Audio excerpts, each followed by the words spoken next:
এক মহিলা প্রশ্ন করছে ডক্টর জাকির নায়েককে যে আচ্ছা আপনি তো বললেন হিন্দু মুসলমান খ্রিস্টান বৌদ্ধ সব ভাই ভাই, তো সব যদি আমরা ভাই ভাই হই, আমি তো হিন্দু, ওই মহিলা বলছে আমি তো হিন্দু, তা আপনার মক্কা মদিনে আমরা যাইতে পারি না কেন? এটা কঠিন প্রশ্ন।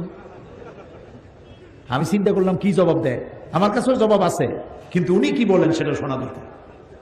উনি জবাব দিলেন, বোন আপনার বাড়ি কই? কই তো ইন্ডিয়ায়। জন্মস্থান কোথায়? এখানে। বা আমার জন্মস্থান এখানে। আচ্ছা বোন আপনি কি জানেন যে ইন্ডিয়ায় এমন এমন এমন জায়গা আছে যেখানে এখানে জন্মগ্রহণ করার পরেও সে জায়গায় আপনি আর আমি যাইতে পারি না, এরকম জায়গার নাম জানেন? কোন এরকম জায়গা থাকবে কেন? আমি ইন্ডিয়া জন্মগ্রহণ করছি, সব জায়গায় যাইতে পারি। উনি বললেন মোটেই না, এখানে এমন এমন জায়গা আছে যেখানে আপনি আমি প্রবেশ করতে পারবো না, তার নাম ক্যান্টনমেন্ট। ক্যান্টনমেন্টে আপনিও ঢুকতে পারবেন না, আমি ঢুকতে পারবো না।